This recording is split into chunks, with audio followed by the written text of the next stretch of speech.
Assalamualaikum warahmatullahi wabarakatuh. Selamat pagi, kami dari kelompok 1 akan melakukan project field study tentang pergaulan bebas anak muda yang menyebabkan hamil dan pernikahan tanpa rencana. Perkenalkan, saya Dimas Pratama Putra dengan NIM 88028. Perkenalkan, nama saya Renhard Madani dengan belakang kosong. Perkenalkan, nama saya Maimana Dayaka Saputra dengan NIM belakang 14. Perkenalkan, nama saya Radika Abdul Rahman Trijanto dengan NIM 821. Perkenalkan, nama saya Muhammad Abang Firdaus dengan NIM belakang 27. Langsung saja kita ke lapangan. lapangan.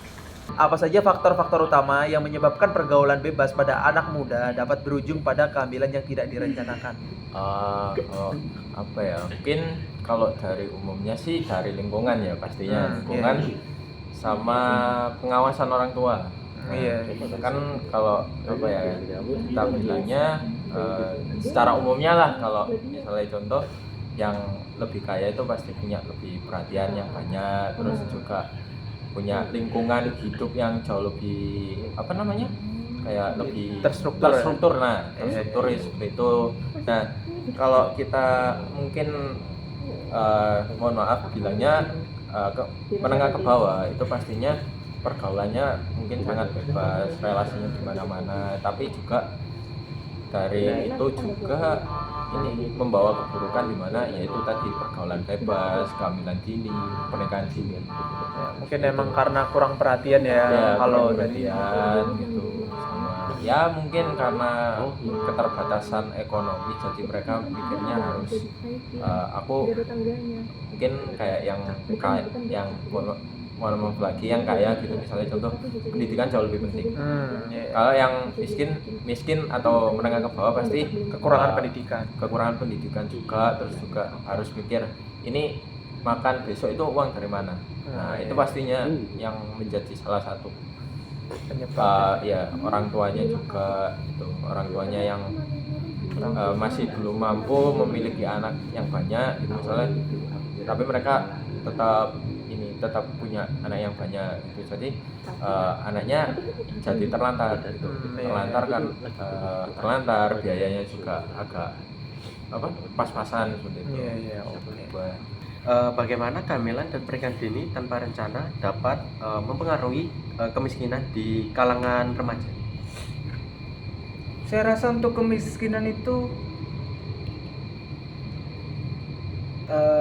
bisa jadi karena yang pertama adalah pendidikan yang kurang, atau mungkin kita bahasnya kan remaja ini kan berarti kan antara umur berapa?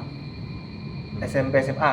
Nah, saya rasa ketika mereka ada hamil pada waktu itu, pada umur mereka saat itu, saya rasa pendidikan mereka itu kurang cukup. Yang pertama.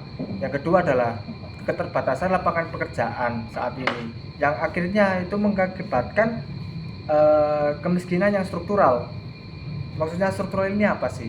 Struktural ini adalah keterbatasan sosial untuk mereka agar hidup lebih baik itu. Jadi untuk pertanyaannya itu, menurut pendapatmu apa saja sih faktor utama yang membuat remaja saat ini rentan terjerumus ke dalam pergaulan bebas?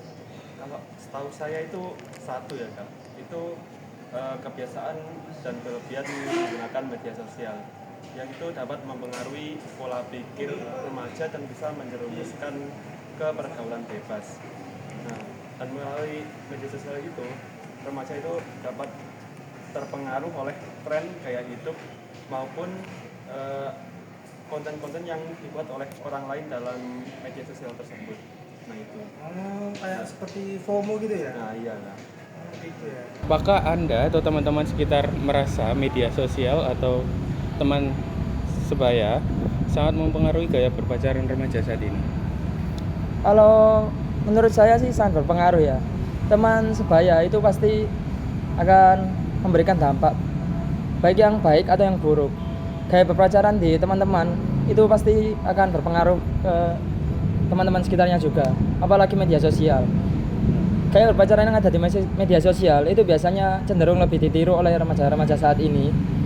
Karena para Gen Z atau generasi Gen Z lah lebih utamanya itu lebih ke tidak pengen ketinggalan zaman atau lebih mengikuti tren, baik itu gaya berpacaran, gaya berpakaian atau lainnya. Jadi itu sangat berpengaruh sih kalau menurut saya, apalagi di media sosial, terus lingkungan. Jadi kita sebagai remaja itu pasti punya pikiran, oh saya tidak ingin ketinggalan tren, jadi otomatis mengikuti apa yang mereka ikuti lah. Baik, terima kasih Mas. Jika ada seorang remaja yang mengalami kehamilan yang gak direncanakan, hambatannya itu apa aja Mas? Yang biasanya mereka hadapi dari segi kelanjutan pendidikan atau lingkungan sosial gitu. Oh, kalau menurut saya jika seseorang remaja mengalami kehamilan yang tidak direncanakan, biasanya mereka akan menghadapi berbagai hambatan, baik dalam pendidikan maupun lingkungan sosial. Dalam pendidikan, biasanya remaja tersebut sering mengalami kesulitan untuk tetap fokus belajar karena harus menghadapi perubahan fisik dan emosional. Dalam lingkungan sosial, remaja yang mengalami kehamilan tidak direncanakan sering menghadapi penilaian negatif dari masyarakat. Oh gitu ya Mas. Makasih ya Mas.